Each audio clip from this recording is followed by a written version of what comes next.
ಬಸವನಗುಡಿಯ APS ಮೈದಾನದಲ್ಲಿ ಗಣಪತಿ ಉತ್ಸವ ಈಗ ವಿವಾದವನ್ನ ಉಂಟು ಮಾಡ್ತಾ ಇದೆ. ಈ ಮೈದಾನವನ್ನ 1 ತಿಂಗಳು ಬಾಡಿಗೆಗೆ ಎಪಿಎಸ್ ಟ್ರಸ್ಟ್ ಕೊಟ್ಟಿದೆ. ಗಣೇಶೋತ್ಸವಕ್ಕೆ ಎಪಿಎಸ್ ಕಾಲೇಜು ಮೈದಾನ ಬಾಡಿಗೆ ಕೊಟ್ಟಿದೆ. ಆದರೆ ನಮಗೆ ಈಗ ಮೈದಾನ ಬೇಕು ಅಂತ ಸ್ಥಳೀಯರು ಹೋರಾಟ ಮಾಡ್ತಿದ್ದಾರೆ.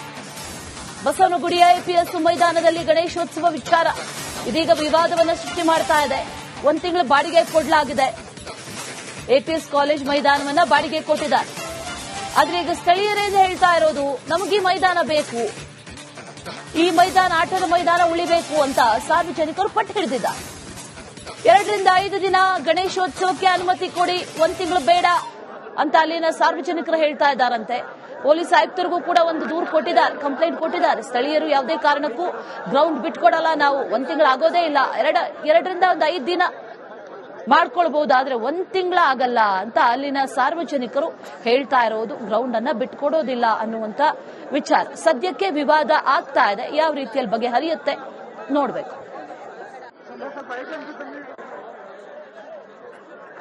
ಮತ್ತಷ್ಟು ಡೀಟೇಲ್ಸ್ ಅನ್ನ ನೀಡ್ತಾರೆ ನಮ್ಮ ಪ್ರತಿನಿಧಿ ದೀಪ್ತಿ. ನೇರ ಸಂಪರ್ಕದಲ್ಲಿ ಜಾಯಿನ್ ಆಗ್ತಾ ಇದ್ದಾರೆ. ದೀಪ್ತಿ, 1 ತಿಂಗಳ ಅನುಮತಿ ಸಿಕ್ಕಿ ಆಗಿದೆ. 1 ತಿಂಗಳ ಅನುಮತಿ ಸಿಕ್ಕ ನಂತರದಲ್ಲಿ ಈಗ ವಿವಾದ ಯಾಕೆ? ಜೊತೆಗೆ ಈಗ ಇಲ್ಲಿ ಗಣೇಶೋತ್ಸವ ಆಚರಣೆ ಮಾಡೋದಕ್ಕೆ ಅಲ್ಲಿ ಸ್ಥಳೀಯರ ಆಕ್ರೋಶ ಅಥವಾ ಸ್ಥಳೀಯರ ವಿರೋಧ ಯಾಕೆ ವ್ಯಕ್ತವಾಗ್ತಾ ಇದೆ? ಏನ್ ಡೀಟೇಲ್ಸ್ ಇದೆ ಸದ್ಯಕ್ಕೆ ದೀಪ್ತಿ?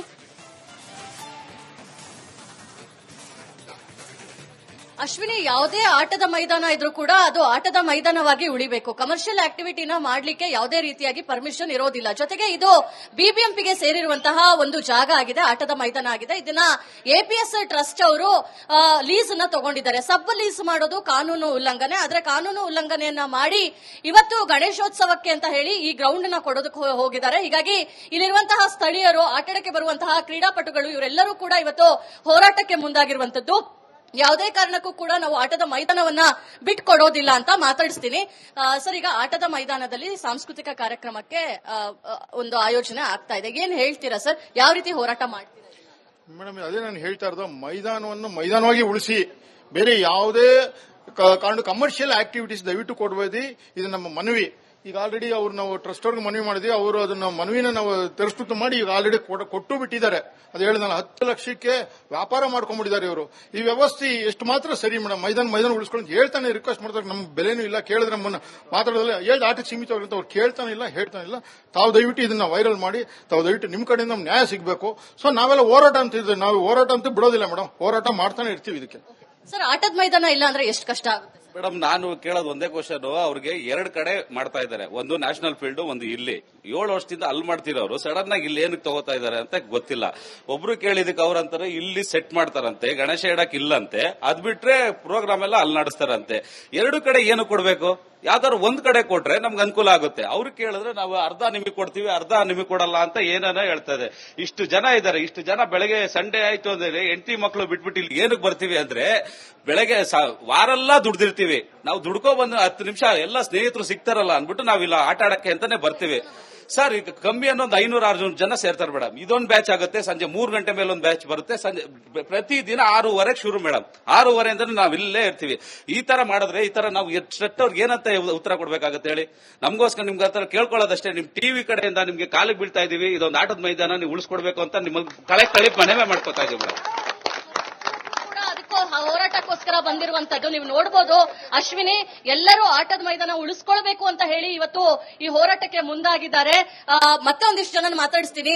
ಸೊ ಯಾವ ರೀತಿಯಾಗಿ ಅಂದ್ರೆ ಆಟದ ಮೈದಾನ ಪ್ಯಾಲೇಸ್ ಗ್ರೌಂಡ್ ಅಲ್ಲಿ ಮಾಡಬಹುದಿತ್ತು, ಅದಕ್ಕೆ ಅಂತ ಹೇಳಿ ಕೂಡಲೇ ಅದನ್ನ ದೊಡ್ಡ ಮಟ್ಟದಲ್ಲಿ ಪ್ಯಾಲೇಸ್ ಗ್ರೌಂಡ್ ಅಲ್ಲಿ ಮಾಡಬಹುದಿತ್ತು, ಅದಕ್ಕೆ ಅಂತ ಹೇಳಿ ಬೇರೆ ಬೇರೆ ಜಾಗಗಳಿತ್ತು. ಆಟದ ಮೈದಾನನೇ ಆಯ್ಕೆ ಮಾಡಿಕೊಂಡು ಬೇರೆಯವರಿಗೆ ತೊಂದರೆ ಕೊಡುವಂತದ್ದು ಎಷ್ಟು ಸರಿ ಅಂತ ಅದು ಆಕ್ಚುಲಿ ನಾವು ಅದ್ರ ಬಗ್ಗೆನೂ ಮಾತಾಡಿದೀವಿ ಸಂಘದವ್ರ ಹತ್ರ. ಅವ್ರು ಹೇಳ್ತಾರೆ ಇದು ಈ ಏರಿಯಾ ಗಣೇಶ, ಮುಂಚೆ ಬಸವನಗುಡಿ ಅಂತಾನೆ ಇದ್ದಿದ್ದು ಗಣೇಶೋತ್ಸವ ಅಂತ, ಈಗ ಅದು ಬೆಂಗಳೂರು ಉತ್ಸವ ಆಗಿದೆ. ಹಂಗಾಗಿ ಬೆಂಗಳೂರಿಗೆ ಸೀಮಿತ ಆಗಿದ್ದು ಅವ್ರು ಪ್ಯಾಲೇಸ್ ಗ್ರೌಂಡ್ ಅಲ್ಲಿ ಮಾಡ್ಕೊಳ್ಳಿ, ನೀವು ಎಲ್ಲರೂ ಸೇರೋಣ, ನಾವು ಬರ್ತೀವಿ. ಕಮರ್ಷಿಯಲ್ ಆಕ್ಟಿವಿಟೀಸ್ ಇದಲ್ಲ ಜಾಗ ಅಷ್ಟೇ ಮೇಡಮ್ ನಾವು ಕೇಳ್ಕೊಳ್ತಾ ಇರೋದು. ಸರ್, ಯಾವ ರೀತಿ ಹೋರಾಟ ಮಾಡ್ತೀರಾ ಸರ್? ಒಂದು ಪಕ್ಷ ಏನಾದ್ರೂ ಮೈದಾನ ಇಲ್ಲ ನಾವು ಕೊಟ್ಟೇ ಬಿಡ್ತೀವಿ ಅಂತ ಹೇಳಿದ್ರೆ? ಮೇಡಮ್, ಎಲ್ಲಾರು ಬರ್ತಾ ಇರೋದು, ಎಲ್ಲಾರು ಆಡ್ತಾ ಇರೋದು ಕ್ರಿಕೆಟ್ಗಾಗಿ. ಸೊ ಕ್ರಿಕೆಟ್ಗೋಸ್ಕರ ನಾವು ಉಳ್ಸಕ್ ಹೋದ ಯಾವ ತರ ಹೋರಾಟ ಮಾಡ್ತೀವಿ, ಯಾರಿಗಾರು ನಿಲ್ತೀವಿ. ಇದು ಎಲ್ಲೇ ಹೋಗ್ಲಿ ಎಲ್ಲೇ ವಿಚಾರ ಆಗ್ಲಿ ಯಾವ್ದಕ್ಕೂ ನಾವು ಬಿಡಲ್ಲ, ಇದು ಹೋರಾಟ ಮಾಡೇ ಮಾಡ್ತೀವಿ. ಸರ್, ಪೊಲೀಸ್ ಕಮಿಷನರ್ಗೂ ಕೂಡ ಮನವಿಯನ್ನ ಕೊಟ್ಟಿರುವಂತದ್ದು. ಜೊತೆಗೆ ಇವತ್ತು ಸಾಕಷ್ಟು ಲೈಫ್ ಸ್ಟೈಲ್ ಕಾಯಿಲೆಗಳೆಲ್ಲ ಕಾಡ್ತಾ ಇದೆ. ಹೃದಯಾಘಾತದ ರಿಪೋರ್ಟ್ ನಾವು ಪ್ರತಿದಿನ ಬೆಳಿಗ್ಗೆ ಕೊಡ್ತಾ ಇದೀವಿ. ಫಿಟ್ ಆಗಿರಬೇಕು ಅಂತ ಕೂಡ ಎಲ್ಲರೂ ಮಾತಾಡ್ತೀವಿ. ಗ್ರೌಂಡೇ ಇಲ್ಲ ಅಂದ್ರೆ ಫಿಟ್ ಆಗೋಕ್ಕಾಗುತ್ತಾ ಅಂತ ನೋಡಿ.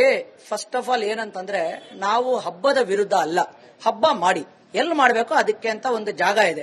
ಈ ಗ್ರೌಂಡ್ ಇಡೀ ಬಸವನಗುಡಿನಲ್ಲಿ ಇದು ಒಂದು ಪ್ರಖ್ಯಾತ ಕ್ರಿಕೆಟ್ ಗ್ರೌಂಡ್. ಇಲ್ಲಿ 5-6 ತಲೆಮಾರಿಂದ ಆಡ್ತಾ ಇರೋರು ಇದ್ದಾರೆ. ಇಲ್ಲಿ ಬರೋದು ಆಟಕ್ಕಲ್ಲ, ಇಲ್ಲಿ ಬಂದ್ರೆ ಒಂದು ರಿಫ್ರೆಶ್ಮೆಂಟ್, ಮೈಂಡ್ಗೆ ಒಂದು ರಿಫ್ರೆಶ್ಮೆಂಟ್. ಎಲ್ಲ ಸ್ನೇಹಿತರು ಸಿಗ್ತಾರೆ. ಧಾರವಾಡದಿಂದ, ಹುಬ್ಳಿಯಿಂದ, ಕೊಯಂಬತ್ತೂರಿಂದ ಎಲ್ಲಾದ್ರೂ ಶನಿವಾರ ಆದ್ರೆ ಎಲ್ಲರೂ ಇಲ್ಲಿಗೆ ವಾಪಸ್ ಬರ್ತಾರೆ. ಯಾಕಂದ್ರೆ ಎಲ್ಲ ಇಲ್ಲೇ ಓದ್ದವರು, ಎಲ್ಲ ಇಲ್ಲಿಯ ಸ್ಥಳೀಯವರೇ. ಇಲ್ಲಿ ನೋಡಿದ್ರೆ ನಿಮಗೆ ಪ್ರತಿಯೊಬ್ರು ಮನೆ ಎಲ್ಲ ಇಲ್ಲಿ ಇರೋರೆ. 2ನೇ ಜನರೇಷನ್ 3ನೇ ಜನರೇಷನ್ ಇಲ್ಲಿ ಬಂದು ಆಡ್ಬೇಕು ಅಂತಂದ್ರೆ ನಾವು ಅವ್ರಿಗೆ ಇವತ್ತು ಆಟ ಕಲಿಸಬೇಕು. ಇಲ್ಲದೆ ಹೋದ್ರೆ ಇವತ್ತೇನಾಗ್ತಾ ಇದೆ, ಎಲ್ಲಾ ತರ ಲೈಫ್ ಸ್ಟೈಲ್ ಡಿಸೀಸಸ್ ಏನಕ್ಕೆ ಬರ್ತಾ ಇದೆ ಅಂದ್ರೆ no external activity, no playground. ಇವತ್ತು ಇವರು ಮಾಡ್ತಾ ಇರೋದಂತ ವಿಷಯ ಏನಂತಂದ್ರೆ, ಇವರು ಒಂದು ಎಜುಕೇಶನ್ ಇನ್ಸ್ಟಿಟ್ಯೂಷನ್ ಆಗಿ ಇವರು ಇಂಥದನ್ನ ಮಾಡಿದ್ರೆ ನಾಳೆ ಮುಂದೆ ಇವರು ಏನ್ ಹೇಳ್ಕೊಡ್ತಾರೆ ಮಕ್ಕಳಿಗೆ? ಇವ್ರು ಏನ್ ಔಟ್ಡೋರ್ ಆಕ್ಟಿವಿಟಿ ಮಾಡ್ಕೊಡಕ್ ಸಾಧ್ಯ ಇದೆ? ಯಾವ ಔಟ್ಡೋರ್ ಆಕ್ಟಿವಿಟಿನೂ ಇರೋದಿಲ್ಲ. ಯಾವ ತರ ಮಕ್ಕಳು ಇನ್ನು ಎಲ್ಲರೂ ಡಿಸಬಿಲಿಟಿಯಾಗಿ ಬೆಳೀತಾರೆ. ಮುಂದೆ ನಮ್ದು ಈ ಒಂದು ಏನಿದೆ ದೇಶ, ಸೋಮಾಲಿಯಾ ಮತ್ತೆ ಯುಥೋಪಿಯಾ ತರ ಆಗತ್ತೆ. ಯಾಕಂದ್ರೆ ಅಲ್ಲಿರೋ ಮಕ್ಕಳಿಗೆ ಇವತ್ತು ಯಾವುದೇ ತರದ ಒಂದು ಯೋಗಾಭ್ಯಾಸನೋ ಫಿಸಿಕಲ್ ಆಕ್ಟಿವಿಟಿನೋ ಇಲ್ಲ. ಇಲ್ಲಿ ನಾವು ಬರ್ತಾ ಇರೋದೆಲ್ಲ ಏನಕ್ಕೆ? 60 ವರ್ಷ 65 ವರ್ಷ 55 ವರ್ಷದಿಂದ ಇಲ್ಲಿ ಬಂದು ಆಡ್ತಾ ಇರೋರೆಲ್ಲ ಏನಕ್ಕೆ ಅಂತಂದ್ರೆ, ಒಂದು ಬಾಡಿಗೆ ಒಂದು ಫಿಸಿಕಲ್ ಆಕ್ಟಿವಿಟಿ ಇರಬೇಕು. ಮುಂದಿನ ಪೀಳಿಗೆ ಮಕ್ಕಳಿಗೆ ಇದೊಂದು ಉದಾಹರಣೆ ಆಗಿರ್ಬೇಕು. ಇವ್ರು ಮಾಡುವಂತ ಗಣೇಶ ಹಬ್ಬ ಇವತ್ತೇನಿದೆ, ಒಂದು ಸಣ್ಣ ಹಬ್ಬದಿಂದ ಇವರು ಇದನ್ನ ಕಮರ್ಷಿಯಲೈಸೇಷನ್ ಮಾಡಿದ್ದಾರೆ. 10 ಲಕ್ಷ ಕೊಡ್ತಾ ಇದಾರೆ ಅಂತ ಹೇಳ್ತಾರೆ. ಟ್ರಸ್ಟ್ ಅವ್ರಿಗೆ ನಾಚಿಕೆ ಆಗ್ಬೇಕು. 10 ಲಕ್ಷ ರೂಪಾಯಿ ಗಣೇಶ ಹಬ್ಬದಿಂದ ದುಡಿಯೋದ್ ಬೇಡ. ಮಕ್ಕಳ ಹತ್ರದಿಂದ ಒಂದೊಂದು ಮಕ್ಕಳಿಂದ 1 ರೂಪಾಯಿ ತಂದ್ರೆ 10 ಲಕ್ಷ ರೂಪಾಯಿ ಬಂದ್ಬಿಡುತ್ತೆ. ನಾವೆಲ್ಲ ಸೇರಿದ್ರೆ ಅವ್ರಿಗೆ 10 ಲಕ್ಷ ಕೊಟ್ಬಿಡ್ತೀವಿ ಇವತ್ತು. ಅದೆಲ್ಲ ಮುಖ್ಯ. ಇವತ್ತೇನಂತಂದ್ರೆ ಈ ಮೈದಾನದಿಂದ ಬೆಳೀತಾ ಇರುವಂತ ಮಕ್ಕಳಿಗೆ ಒಂದು ಆಗ್ತಾ ಇರುವಂತ ಒಂದು ಒಳ್ಳೆ ಸದುಪಯೋಗ ಮತ್ತೆ ಆಟ. ಇಲ್ಲಿ ಮೇನ್ ಏನಾಗಿದೆ ಅಂದ್ರೆ ಆಟ ಆಡ್ಬೇಕು ಮಕ್ಕಳು. ಅದಕ್ಕೆ ಈ ಜಾಗ ಬೇಕು. ಈ ಹೋರಾಟ ಏನಕ್ಕೆ ಅಂತಂದ್ರೆ, ಮೈದಾನನ ಆಟಕ್ಕೆ ಮಾತ್ರ ಕೊಡಿ. ನೀವ್ ಯಾವುದೇ ಆಟಕ್ಕೆ ಬೇಕಾದ್ರೂ ಕೊಡಿ, ನಾವ್ ಯಾವ್ದಕ್ಕೂ ವಿರೋಧ ಅಲ್ಲ. ಈ ಗಣೇಶ ಹಬ್ಬದ ವಿರುದ್ಧ ಅಲ್ಲ. ನಾವು ಇಲ್ಲಿ ಮಾಡ್ತಾ ಇರುವಂತ ಇವರು ಏನ್ ಸ್ಟಾಲ್ ಹಾಕ್ತಾ ಇದಾರೆ, ಈ ಗ್ರೌಂಡ್ ನ ಅಗಿತಾ ಇದಾರೆ, ಆಮೇಲಿಂದ ಇದನ್ನ ಕೊಚ್ಚೆ ಪ್ರದೇಶ ಮಾಡ್ತಾರೆ. ಇದನ್ನ ಪ್ರತಿ ವರ್ಷ ಇಲ್ಲಿರೋರು ಏನ್ 500-600 ಜನ ಕಷ್ಟಪಟ್ಟು ಈ ಮೈದಾನವಾಗಿ ಉಳಿಸ್ತಾ ಇದೀವಿ ಅಂತಂದ್ರೆ, ನಾವು ಶ್ರಮ ಪಟ್ಟು ನಾವು ಇದನ್ನ ವಾಪಸ್ ಗ್ರೌಂಡ್ ಮೈದಾನ ಮಾಡೋದಕ್ಕೆ ನಮಗಾಗ್ತಾ ಇರುವಂತ ನೋವನ್ನ ಇವತ್ತು ನಾವು ಪ್ರತಿಭಟನೆ ಮೂಲಕ ಇದನ್ನ ನಾವು ತಿರಸ್ಕರಿಸ್ತಾ ಇದೀವಿ. ಆದ್ರಿಂದ ನಾವು ಈ ಮೈದಾನನ ಗಣೇಶ ಹಬ್ಬಕ್ಕೆ ಕೊಡಬಾರದು ಅಂತ ನಮ್ಮ ಮನವಿ. ದಯವಿಟ್ಟು ನಿಮ್ಮ ಮಾಧ್ಯಮದ ಮೂಲಕ ನಾವು ಹೇಳ್ಕೊಳ್ಳೋದು ಇಷ್ಟೇನೆ, ಎಲ್ಲರೂ ಆಟದ ಮೈದಾನ ಆಟಕ್ಕೆ ಉಳಿಸಿ, ಆಟಕ್ಕೆ ಮಾತ್ರ ಉಳಿಸಿ. ಮುಂದಿನ ಪೀಳಿಗೆಗೆ ಇದು ಒಂದು ಆಟದ ಮೈದಾನವಾಗಿ ಇರಲಿ, ಅಥವಾ ಇದನ್ನ ಒಂದು ಹಬ್ಬ ಮತ್ತೆ ಇನ್ನು ನೆಕ್ಸ್ಟ್ ಏನಾಗುತ್ತೆ ಅಂದ್ರೆ ಇನ್ನೊಂದು ಯಾವ್ದೋ ಫಂಕ್ಷನ್ಗೆ, ನೆಕ್ಸ್ಟ್ ಮದುವೆಗೂ ವರ್ಕೌಟ್ ಆಗುತ್ತೆ. ಅಶ್ವಿನಿ, ಪ್ರತಿಯೊಬ್ರು ಕೂಡ ಇದೇ ವಿಚಾರವನ್ನ ಹೇಳ್ತಾ ಇರುವಂತದ್ದು. ಆಟದ ಮೈದಾನವನ್ನ ಆಟದ ಮೈದಾನವಾಗಿ ಇರೋದಕ್ಕೆ ಬಿಡಬೇಕು. ಯಾವುದೋ ಒಂದು ಸಾಂಸ್ಕೃತಿಕ ಕಾರ್ಯಕ್ರಮಕ್ಕೆ ಕೊಟ್ರೆ ಇಡೀ ಮೈದಾನ ಹಾಳಾಗುತ್ತೆ. ಅಂತಹ ಸಂದರ್ಭದಲ್ಲಿ ನಾವು ಹಾಗಿದ್ರೆ ಎಲ್ಲಿ ಆಟಾಡ್ಕೊಳ್ಳಕ್ಕೆ ಹೋಗೋದು? ಇವತ್ತು ಬೆಂಗಳೂರಿನಲ್ಲಿ ಉಳಿದಿರುವಂತಹ ಕೇವಲ ಬೆರಳೆಣಿಕೆಯಷ್ಟು ಮೈದಾನಗಳು ಮಾತ್ರ. ಇದರಲ್ಲೂ ಕೂಡ ಕಮರ್ಷಿಯಲ್ ಪರ್ಪಸ್ಗೆ ಮೈದಾನವನ್ನ ಬಿಟ್ಕೊಡ್ತೀರಾ ಅಂತ ಹೇಳಿದ್ರೆ ಇದು ಸರಿಯಲ್ಲ ಅಂತ ಹೇಳಿ ಎಲ್ಲರೂ ಕೂಡ ಹೋರಾಟದ ಹಾದಿಯನ್ನ ಇವತ್ತು ತುಳಿದಿದ್ದಾರೆ. Ashwini, right Deepti, thank you details.